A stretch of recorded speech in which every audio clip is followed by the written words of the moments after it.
Hello guys, പുതിയൊരു വീഡിയോയിലേക്ക് എല്ലാവർക്കും സ്വാഗതം. ഇന്ന് നമ്മൾ കോളേജിൽ നിന്ന് ക്ലാസ്സിൽ നിന്ന് എല്ലാവരും കൂടിയിട്ട്, എല്ലാവരും ഒന്നുമില്ല, കുറച്ച് ആൾ കൂടിയിട്ട് നമ്മളെ പയ്യന്നൂർ സ്റ്റാൻഡിൽ പോയിട്ടുണ്ടായിരുന്നു. അപ്പോൾ അതിൻ്റെ ഒരു ചെറിയൊരു വ്ളോഗാണിത്. ആദ്യം നമ്മൾ വൈറ്റ് സിറ്റിയിലാണ് പോയത്. അവിടെ കുറച്ച് ഷോപ്പിംഗ് ഒക്കെ ഉണ്ടായിരുന്നു, പക്ഷെ നമ്മളൊന്നും വാങ്ങിയില്ല. എല്ലാം ഒന്ന് നോക്കി കണ്ട് അങ്ങനെ നമ്മളിങ്ങനെ നടക്കുമായിരുന്നു. നമ്മൾ മെയിനായിട്ട് പോയത് സോളിഡ് എന്ന് പറഞ്ഞാൽ ഒരു ഷോപ്പിൽ ഡ്രസ്സ് എടുക്കാൻ വേണ്ടിയിട്ടാണ്.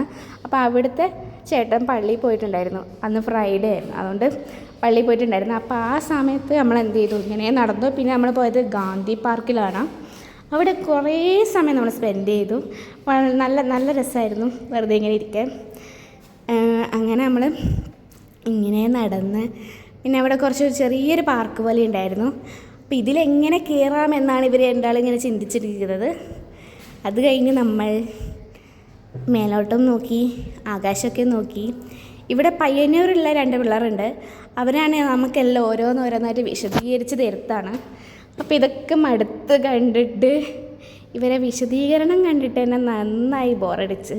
അതിന് ശേഷം നമ്മൾ മല്ലനെ അവിടെ ഉണ്ടായിരുന്ന ഒരു റൈഡ് പോലത്തെ അതിൽ കയറി. നല്ല രസമായിരുന്നു. കുറച്ച് നേരം അതിലൊക്കെ സ്പെൻഡ് ചെയ്ത്. ഈ ബാക്കിലിരിക്കുന്ന 2 പേർ ആരാണെന്ന് ഞങ്ങൾക്കറിയില്ല. അവിടെ നിന്ന് കണ്ടതാണ്. അവർ ബാക്ക്ഗ്രൗണ്ടിൽ മാറുന്നില്ലായിരുന്നു. ഞങ്ങൾ ശാന്തമായി ആടിക്കൊണ്ടിരിക്കുകയായിരുന്നു. അപ്പോഴാണ് ശ്രീദേവി സ്പീഡ് കൂട്ടിയത്.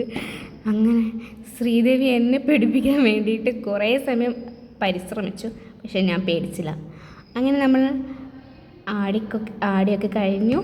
നമ്മൾ മല്ലനെ അതിൽ നിന്ന് ഇറങ്ങി. അതിനുശേഷം നമ്മുടെ ഫോട്ടോഷൂട്ടായിരുന്നു. ഫോട്ടോഷൂട്ട് തുടങ്ങിയാൽ പിന്നെ നിർത്താൻ കുറച്ച് പണിയാണ്. അപ്പോൾ നന്ദൂപ്പീൻ്റെ എല്ലാവിധ കലാവിരുന്നുകളും എൻ്റെ തലയിലെടുത്ത് അതിനുശേഷം ഓരോരുത്തരായി വന്ന് നമ്മൾ ഫോട്ടോഷൂട്ട് നടത്തി. അതിനുശേഷം അതിന് തൊട്ടടുത്തൊരു മ്യൂസിയം ഉണ്ടായിരുന്നു. ഈ മ്യൂസിയത്തിൽ കുറേ സാധനങ്ങളുണ്ടായിരുന്നു, പക്ഷെ നമ്മൾ പോയപ്പോൾ ആകെ കുറച്ച് പെയിൻറ്റിങ്സ് മാത്രമേ ഉണ്ടായിരുന്നുള്ളൂ. നമ്മുടെ ഭാഗ്യമാണോ എന്ന് നമുക്കറിയില്ല. അതവിടെ അത്രയേ ഉണ്ടായിരുന്നുള്ളൂ. ഇവരെല്ലാവരും കൂടിയിട്ട് ഈ പെയിൻറ്റിങ്സിൽ എന്താണ് ഉദ്ദേശിച്ചതെന്ന് ഭയങ്കര കാര്യമായിട്ട് കണ്ടുപിടിക്കുകയാണ് ചെയ്യുന്നത്. ഓരോ പെയിൻറ്റിങ്സും സൂം ചെയ്ത് അവിടെ ഉണ്ടായിരുന്നവരെ കൂടി ഇവരെവിടെ നിന്ന് വന്നയാന്ന് കൂടി ചോദിപ്പിച്ചു. അങ്ങനെയായിരുന്നു കാര്യങ്ങൾ. ഇത് അർച്ചന ഭയങ്കര കാര്യമായിട്ട് വിശദീകരിക്കുന്നുണ്ട്. അങ്ങനെ ഓരോ പെയിൻറ്റിങ്സിൻ്റെയും സ്റ്റോറിയും ഹിസ്റ്ററിയും ഇവർ തന്നെ ഉണ്ടാക്കി പറഞ്ഞ് അങ്ങനെ ഓരോന്നും നോക്കിയതിന് ശേഷം നമ്മൾ പതുക്കെ പുറത്തിറങ്ങി. അതിനുശേഷം അടുത്ത സ്പോട്ട് നമ്മൾ തേടി കണ്ടുപിടിച്ചു. ഗൈസ്, നമ്മൾ പാർക്കിൽ പോയി. അടുത്ത് നമ്മൾ പോകാൻ പോകുന്നത് എങ്ങോട്ടാണെന്ന് നന്ദുപ്പിനോട് ചോദിച്ചേക്കാം. എങ്ങോട്ടാ അടുത്ത് നമ്മൾ എങ്ങോട്ടാ പോകുന്നത് അർച്ചനെ? അതെ, ഫുഡ്. ഇതാണ് നമ്മുടെ മെയിൻ പരിപാടി. നമ്മുടെ മെയിൻ ഉദ്ദേശം ഇതായിരുന്നു, ഫുഡ്. അങ്ങനെ നമ്മൾ കുറേ നോക്കി. ലാസ്റ്റ് നമ്മൾ എന്താ വാങ്ങിയത്? ഷവർമ വാങ്ങി. അതൊക്കെ കഴിച്ച് കുറച്ച് ആശ്വാസം ഉണ്ടായി. പിന്നെ ഒരു ലൈം ജ്യൂസും കുടിച്ചിരുന്നു. അത് നമ്മുടെ ആക്രാന്തം കൊണ്ട് നമ്മളത് കാണിച്ചില്ല, വീഡിയോ എടുക്കാൻ മറന്നുപോയി. പക്ഷേ ഫുഡ് അട്ടർ ഫ്ലോപ്പായിരുന്നു. അതിനുശേഷം നമ്മുടെ മെയിൻ എയിം സോളിഡ്. നമ്മൾ ഡ്രസ്സ് എടുക്കാൻ വന്നിരിക്കുകയാണ്. ഇനിയാണ് അംഗം തുടങ്ങാൻ പോകുന്നത്. ഓരോരുത്തരും 4 വഴിക്കായിരുന്നു. ഓരോരുത്തരും ഐശ്വര്യയ്ക്ക് കുറേ ഡ്രസ്സ് എടുത്തു. ലാസ്റ്റ് ഇത് മാത്രം എടുത്തു. ഒരു 5-6 എണ്ണം പോയി ട്രയൽ ചെയ്തിട്ടുണ്ടായിരുന്നു. ഇതാണ് അവിടുത്തെ കളക്ഷൻസ് എന്ന് പറയുന്നത്.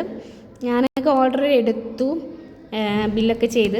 ഇനി ഓരോരുത്തരും നോക്കിക്കൊണ്ടിരിക്കുകയാണ്. നമ്മൾ വന്നിട്ട് എനിക്ക് തോന്നുന്നു 3-4 കസ്റ്റമേഴ്സ് വന്നു പോയിട്ടുണ്ടാവും. ലാസ്റ്റാണ് നമ്മൾ അറിഞ്ഞത്. അർച്ചനയും എടുത്തു, ഐശ്വര്യയായിരുന്നു റിച്ച്. പിന്നെ ആ ബനിയന് ശേഷം ഒരു പാൻറ്റും കൂടി എടുത്ത്. അങ്ങനെ ഇവളാണ് ഏറ്റവും കൂടുതൽ പൈസ എൻ്റെ എടുത്തത്. എന്നിട്ട് ബില്ലാക്കിയതിന് ശേഷം ശ്രീദേവി തപ്പിക്കൊണ്ടിരിക്കുകയാണെന്ന കാഴ്ചയാണ് ഞങ്ങൾ കാണുന്നത്. എന്നിട്ട് ഇവർക്ക് മതിയായില്ല. എന്നിട്ട് ലാസ്റ്റ് പിടിച്ചുകൊണ്ട് പോവുകയാണ് ചെയ്തത്. അപ്പോൾ ഓക്കെ, അത്രയേ ഉള്ളൂ. ബൈ.